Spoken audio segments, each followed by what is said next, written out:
दोस्तों, आज की स्वास्थ्य संबंधी जानकारी बहुत ही महत्वपूर्ण है। दोस्तों, शरीर के इन 4 अंगों में ये तेल लगाइए, आपका शरीर स्वतः अपने सारे बीमारियों को नष्ट कर देगा, यानी कि वो खुद ठीक कर लेगा। तो वो 4 अंग कौन से हैं और हमें कौन से तेल लगाने हैं, आज हम इस विषय में चर्चा करने वाले हैं। इसलिए दोस्तों वीडियो पूरा देखिएगा और हमें सपोर्ट करने के लिए वीडियो को लाइक और चैनल को सब्सक्राइब जरूर कर लीजिएगा। आप आज के उपदेश को सुनकर आप अपने जीवन को सफल जीवन बना सकते हैं। और दोस्तों, इस जानकारी से पहले चलिए सुनते हैं भगवान महात्मा बुद्ध का एक उपदेश। एक दिन एक राजा भगवान बुद्ध के पास आया। बुद्ध के आश्रम में बहुत भीड़ थी। राजा ने भगवान बुद्ध से अनुरोध किया कि वो एकांत में कुछ बुद्ध से कहना चाहते हैं। तथागत बुद्ध बोले, सर्वत्र एकांत है, यहीं बोलो। फिर राजा ने कहा कि मैं तथागत संन्यास लेना चाहता हूँ। बुद्ध गंभीर हो गए। वो बोले कि तुम्हें संन्यास्त होने के लिए दीक्षा के पहले मेरी एक शर्त का पालन करना होगा। राजा ने स्पष्ट किया कि जब दीक्षा लेनी ही है और संन्यास्त होना ही है तो मुझे आपका सभी शर्त मंजूर है। और फिर तथागत बुद्ध ने आदेश दिया और कहा, अपने कपड़े उतारो और अपने जूते उतारो और नग्न हो जाओ और इसी नग्न अवस्था में अपने राज्य के राजमार्गों पर स्वयं को जूते मारते हुए चक्कर लगा कर आओ। राजा असमंजस में पड़ गया। तथागत बुद्ध ये क्या कह रहे हैं? मैं एक राजा हूँ, इस तरह से मैं नंगा होऊंगा और नंगा होकर अपनी ही सड़कों पर कैसे खुद को जूते मारते हुए चक्कर लगाऊं? लेकिन फिर भी राजा को संन्यास्त होना था, तो उन्होंने भगवान बुद्ध की शर्त मान ली और वे वैसा ही करने के लिए निकल पड़ा। राजा ने वैसा ही किया। वो नग्न होकर स्वयं को जूते मारते हुए राज्य की सड़कों पर दौड़ने लगा। और यहाँ उसके चले जाने पर शिष्य ने बुद्ध से कहा कि भांते, जब हम आपसे दीक्षा लेने आए थे तब आपने तो ऐसी कठोर शर्त नहीं लगाई थी। आप तो स्वयं करुणा अवतार हैं, फिर आपने राजा के साथ ऐसा कठोर व्यवहार क्यों किया? तब भगवान बुद्ध बोले, जब तुम लोग संन्यास लेने आए थे तब तुम्हारे अहंकार बहुत बड़े नहीं थे, इसलिए तुम लोगों से घर घर भिक्षाटन करवा के ही काम बन गया। ये तो एक बड़े राजा है, इसका अहंकार भी बहुत बड़ा है, इसलिए जितना बड़ा रोग उतनी बड़ी दवाई, इसलिए महारोग की दवाई भी अधिक शक्तिशाली है। इसी कारणवश मैंने इनका परीक्षा भी इतना कठिन किया। राजा जब इस दशा में अपनी ही प्रजा के सामने से गुजरेगा तो उसका जो है अहंकार चूर चूर हो चुका होगा। राजा ने शाम तक शर्त पूरी कर ली और बुद्ध के चरणों में आकर गिर गया और फिर बोला, तथागत, अब तो मुझे आप दीक्षा देकर मुझे संन्यास्त करें। भगवान बुद्ध ने राजा के सिर पर मुकुट रखा और कहा कि अब तुम्हें संन्यास लेने की जरूरत नहीं है। जाओ और कर्ता भाव छोड़कर साक्षी भाव से राज करो। और अब तुम जो है राजस्व हो चुके हो, अब तुम राजस्व हो। देखिए दोस्तों, किस तरह से भगवान बुद्ध ने एक राजा को उपदेश दिया और राजा का जीवन धन हो गया। दोस्तों, ये छोटे से उपदेश से आपको क्या ज्ञान प्राप्त हुआ, हमें कमेंट में ज़रूर बताइएगा। चलिए जानते हैं अब स्वास्थ्य से संबंधित बहुत ही महत्वपूर्ण जानकारी। क्या आप जानते हैं कि ये हमारा जो शरीर है किससे बना है? ये सबसे पहले जानना बहुत ज़रूरी है। और हमारे शरीर में कौन से 3 जो है दोष पाए जाते हैं? हमारा शरीर 5 तत्वों से बना है और हमारा शरीर में 3 दोष पाए जाते हैं, वात दोष, पित्त दोष और कफ दोष। इसे जानना ज़रूरी है क्योंकि ये हर एक बीमारी का कारण होता है, क्योंकि हर एक बीमारी का जड़ जो है ये 3 दोष है, इसलिए जानना ज़रूरी होता है। तो आपका शरीर का सबसे महत्वपूर्ण दोष ये 3 दोष है, पित्त दोष, वात दोष और कफ दोष। अगर आपके शरीर का वात दोष गड़बड़ हो गया तो 60 से 70% बीमारी होगी। अगर आपके शरीर का पित्त दोष गड़बड़ हो गया तो आपके शरीर में 15 से 20% बीमारी होती है। और यदि आपके शरीर का कफ दोष गड़बड़ हो गया तो 5 से 10% बीमारी होती है।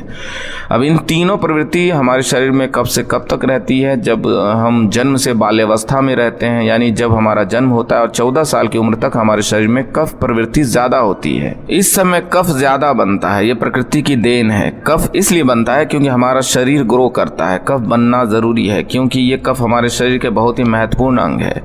बस हमें ये ध्यान देना होता है, हम अपने बच्चों को ऐसी कोई चीज़ नहीं देना है जिससे उनका कफ और बढ़ जाए, क्योंकि बच्चे उस समय कुछ नहीं जानते। पेरेंट्स को जागरूक होना होगा। बस हमें अपने बच्चों को कुछ भी ऐसी चीज़ नहीं देना है जिससे उसका कफ और बढ़ जाए। कफ बनाने वाली चीज़ें हमें उन्हें नहीं खिलाना है, नहीं तो क्या होगा, कफ से संबंधित जो 5 से 10% बीमारी है, जैसे टीबी, दमा, अस्थमा, स्नोफिलिया, ये सारी बीमारियां इसकी वजह से होती है। ये हर पेरेंट्स को ध्यान देना होगा। उसके बाद हम आते हैं बाल्यावस्था वृद्धावस्था से युवावस्था में। युवावस्था की आयु कितनी होती है? जब हम 15 साल से 60 साल के बीच में होते हैं, इस समय हमारा शरीर युवावस्था में होता है। इस समय हमारे शरीर में पित्त प्रवृत्ति सबसे ज़्यादा होती है, सबसे ज़्यादा पित्त बनता है। इसलिए हमें यह ध्यान देना होगा कि हम ऐसी कोई भी चीज़ ना खाएं जिससे हमारा पित्त दोष बढ़ जाए। और अगर हमारे शरीर में पित्त दोष बढ़ जाएगा तो हमारे शरीर में 15 से 20% बीमारियां होती है। इसके बाद हमारा आता है वृद्धावस्था। 60 साल की उम्र में हमारा वृद्धावस्था होता है। इस समय हमारे शरीर में वात दोष बढ़ता है और वात दोष से संबंधित 60 से 70% बीमारियां हमारे शरीर में होती है। तो आपको ऐसी कोई चीज़ नहीं खाना है जिससे वात दोष बढ़े। तो दोस्तों, ये आप समझ गए कि आपके शरीर में 3 दोष का क्या रोल है। इसलिए इन 3 दोषों से संबंधित जो भी जानकारी जहां से भी उपलब्ध हो एकत्र करें और उसे अपने जीवन में लागू करें, कारण को दूर करें। और हमेशा इस बात का ध्यान रखें कि इन 3 दोषों में क्या खाना चाहिए और क्या नहीं खाना चाहिए। इस दोषों को बढ़ाने वाली चीज़ें कभी ना खाएं। अब आप इन तीनों दोषों के बारे में जान गए हैं। अब जान लें कि आपका शरीर 5 तत्वों से कैसे बना है। आपका शरीर 5 तत्वों से बना है और इन 5 तत्वों में प्रोटीन्स, विटामिन सारे तत्व आते हैं। अब इस 5 तत्वों में और 3 दोषों में जो भी कमी आती है, तभी आपका शरीर जो है बीमार होता है, अन्यथा आपका शरीर बीमार नहीं होता। अब आप समझ गए कि आपका शरीर बीमार होने का क्या कारण है।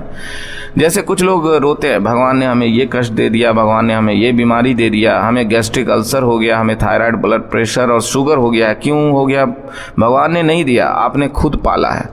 जब प्रकृति आपको खाना खाने के नियमों का पालन करने के लिए कहती है, पानी पीने के नियमों का पालन करिए, इस प्रकृति का नियम पालन करिए, तो आप क्यों नहीं कर रहे हैं? जबकि हमारा शरीर उसी तत्वों से बना है।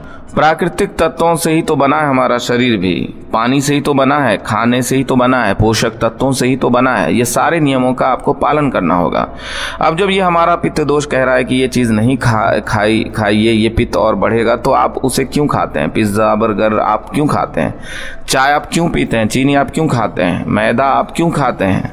जब आप ये सारी चीज़ें खा रहे हैं तो आपके पेट में एसिडिटी बनेगा, आपका पाचन तंत्र बीमार पड़ेगा। तो जब आपका पाचन तंत्र बीमार होगा तो अनेक बीमारियां आपको आएगी। ये तो आप खुद कर रहे हो ना, ब्रह्मांड नहीं दे रहा, भगवान नहीं कर रहा है, आप इसे खुद जाने अनजाने में कर रहे हैं। हम अपने मन को, अपनी जीभ को कंट्रोल नहीं कर पा रहे। तो दोस्तों, ये सारी चीज़ें आप छोड़ दीजिए। अब बात करते हैं हमें अपने शरीर पर कौन सा तेल लगाना चाहिए, कहाँ पर लगाना चाहिए, इस बारे में जानते हैं। आप समझ गए आपके शरीर का निर्माण कैसे होता है। इसे सुरक्षित रखना आपके हाथ में है। इसकी जो सुरक्षा आप खुद कीजिए। शरीर की 4 महत्वपूर्ण अंग है जिससे आपके शरीर की सारी नसें जुड़ी हुई है। पहला है नाभि, दूसरा है पैर का तलवा, तीसरा है आपकी नाक और चौथा है आपका सर। ये 4 सबसे महत्वपूर्ण अंग है और इन चारों जगह पर आपको तेल लगाना। बस ये ध्यान देना है कि आपको कब लगाना है और कैसे लगाना है। तो सबसे पहले चलते हैं आपके पैरों के तलवे। जो व्यक्ति रोज सुबह जागकर मॉर्निंग वॉक करता है नंगे पैर जमीन पर या फिर हरी घास पर, तो दोस्तों उसकी आंखों की रोशनी कभी कम नहीं होती। इसलिए आपके पैरों के तलवे में शुद्ध तोरी का तेल लगाना, इसके अलावा आप शुद्ध सरसों का तेल भी लगा सकते हैं। जब आप रात में सोने जाएं तो उसके पहले गुनगुने पानी से अपने पैर धो लीजिए और पैर धोने के बाद बढ़िया से उसे साफ कर लीजिए। सूख जाए जब आप बिस्तर पर लेट जाएं और अपने हाथ से मालिश कर लीजिए। रात में सोते समय यही शुद्ध सरसों का तेल, और जैसे ही आप अपने 5 मिनट दोनों हाथों से मालिश करेंगे तेल से गर्माहट आएगी, तुरंत ही आपको नींद आना शुरू हो जाएगा। अगर किसी को पागलपन है वो दूर हो जाएगा। याददाश्त बहुत तेज होती है, दिमाग से संबंधित सारी समस्याएं खत्म। और एक ही बार में आप 10 बजे सो रहे हैं, 4 बजे से पहले आपकी नींद नहीं खुलेगी, इतनी बढ़िया नींद आती है। तो पैर के तलवे में तेल लगाने से आपके पाचन तंत्र मजबूत होता है, याददाश्त तेज होती है, भूख लगती है, शरीर में शक्ति मिलती है, ऊर्जा मिलती है, यानी कि शरीर की सारी पोषक तत्वों को आपूर्ति कर देता है। दूसरा स्थान है नाभि, जो कि आपके शरीर का सबसे महत्वपूर्ण अंग है। नाभि के पीछे एक पेको ग्रंथि पाई जाती है और इसी पेको ग्रंथि से शरीर की सारी नसें जुड़ी हुई होती है और यह शरीर की सबसे शक्तिशाली ग्रंथि होती है। इसलिए नाभि में तेल लगाना चाहिए। आप देखे होंगे, आप जब घर में कोई बच्चा होता है, माताएं उस बच्चे की तेल से मालिश करती थी, लेकिन अब तो बच्चों को तेल लगाना ही बंद कर दिया। पहले माताएं 8 से 10 बार दिन में बच्चे की तेल से मालिश करती थी। वो कहती थी कि हम जितनी बार तेल की मालिश करेंगे उनकी हड्डियां हड्डियां उतनी ही मजबूत होगी। और वो घर पर बना हुआ शुद्ध सरसों का तेल होता था। और वो शुद्ध सरसों का तेल और किसका बनाती थी? किसी सरसों को जो है घून करके सरसों को रोलक पहले जैसे जो उसी से मालिश करती थी। पहले वो लगा देती थी, उसके बाद छोड़ा करके। लेकिन आज फैशन बदल गया, लोग तरह तरह के केमिकल युक्त तेलों से मालिश कर रहे हैं। ये किसी काम का नहीं है दोस्तों। कंपनियां हमें मूर्ख बनाती है और इससे सिर्फ बीमारियां होती है, क्योंकि बच्चों की मालिश के लिए सबसे अच्छा तेल सरसों का है। गांव कस्बे के बच्चों को माताएं आज भी सरसों के तेल की मालिश करते हैं। गांव के बच्चे शहर के बच्चों की तुलना में कितने कमजोर है, इसे आप खुद अनुमान लगा सकते हैं और खुद देखते भी होंगे। तो दोस्तों, ये नाभि आपके शरीर का सबसे शक्तिशाली हिस्सा है। जब माताएं नाभि में तेल की मालिश करती थी तो पहले फूंक मारती थी। फूंक मारने के बाद उसमें तेल लगाती थी और दिन भर में 3 से 4 बार तेल लगाती थी। तो दोस्तों, आपको भी आज से शुद्ध सरसों का तेल रात में सोते समय नाभि में लगाना है।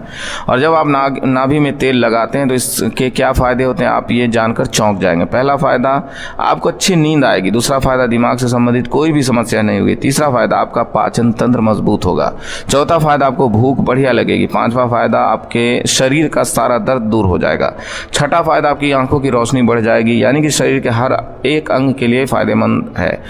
पैर का तलवा हो या नाभि हो गई। अब हम एक कदम आगे चलते हैं, वो है नाक, कान, आंख। तो दोस्तों, आपको नाक में क्या करना है? अगर आपको गाय का शुद्ध देसी घी मिल जाए तो घी की एक बूंद दाई नाक में और एक बूंद बाई नाक में, दोनों नाक में एक एक बूंद डालनी है रोजाना। दोनों नाक में एक एक बूंद डालें। इसके इतने फायदे मैं यहाँ गिनाते गिनाते थक जाऊंगा। ये इससे आप जो किसी को पागलपन है वो दूर हो जाएगा। अगर किसी को जो ऐसे पागलपन है या पागलपन का इलाज चल रहा है तो 3 से 4 महीने के अंदर पागलपन की दवा बंद हो जाएगी। अगर आपके कान में पर्दे में छेद है तो बिना ऑपरेशन के ठीक हो जाएगा। आपको नींद की समस्या है, नींद की समस्या दूर हो जाएगी। आपकी याददाश्त कमज़ोर है, याददाश्त आपकी तेज़ हो जाएगी। शरीर में कमज़ोरी है, शरीर की कमज़ोरी दूर हो जाएगी। जुकाम आपको कभी पूरी ज़िंदगी में नहीं होगा। जुकाम, सर्दी की नाक से संबंधित जितनी भी बीमारी है आपको नहीं होगा। अब एक अंग और है जहाँ से आपका शरीर पूरा दिमाग जुड़ा हुआ है, वो है सिर। अगर गर्मी का सीजन है तो आप स्नान करते होंगे। जब स्नान करके निकलें, स्नान करने के बाद जब आपके बालों का पानी सूख जाए तो आपको अपने सिर में शुद्ध सरसों का तेल लगाना है। जैसे ही आप अपने सिर में सरसों का तेल लगाकर सिर की मालिश करेंगे तो आपको 10 मिनट बाद नींद आना शुरू हो जाएगा। सिर में सोते समय तेल लगाने से कई सारे फायदे हैं। जैसे आपका जो बाल पक रहा है वो रुक जाएगा, आपको नींद बढ़िया आएगी, दिमाग की याददाश्त पावरफुल होगी, शरीर की शक्ति बढ़ेगी, शरीर की कमजोरी दूर हो जाएगी। यानी कि शरीर की सारी शक्तियां आपको मिलेंगी सिर में तेल लगाने से। तो दोस्तों, आप शुद्ध सरसों तेल को अपने शरीर के इन 4 अंगों पर लगाएं और देसी घी को अपने नाक में डालिए। ये प्रक्रिया आप अपना लीजिए, आपका शरीर स्वस्थ और तंदुरुस्त हो जाएगा। जैसे हमने कहा कि हमारा शरीर है, हमारा शरीर हमारे ऊपर डिपेंड है, हम इसे किस तरह से रखते हैं। मान लीजिए एक कपड़ा है, आप उसे कितनी सेफ्टी से रखते हैं। ख़ास तौर पर सफ़ेद कपड़ा हो गया, आप उसे पहनते हैं, पहन के बाहर जाते हैं तो आप उसे बहुत बचा बचा कर रखते हैं कि कहीं गंदे स्थान पर टच ना हो जाए। सफ़ेद कपड़ा है, इसमें दाग लग जाए, कितना बचा बचा कर चलते हैं। फिर आते खूंटी में निकाल कर आराम से टांग देते हैं जिससे उसमें दाग नहीं लगता, और फिर अगले दिन पहनते हैं और उसको ध्यान से प्रेस आयरन वगैरह करते हैं। तो दोस्तों, ठीक उसी प्रकार इस शरीर की देखभाल आप खुद कीजिए। जितनी आप इस शरीर की देखभाल करेंगे उतना ही आपका शरीर स्वस्थ व निरोग बनता रहेगा। तो जैसे हमने कहा, इसका पालन करिए, आप प्रकृति के नियम का पालन करिए। तो दोस्तों, आज से अभी से आप इन 4 जगहों पर तेल लगाना शुरू कर दीजिए। तो दोस्तों, उम्मीद करता हूँ आपको इस कहानी से बहुत कुछ सीखने को मिलेगा।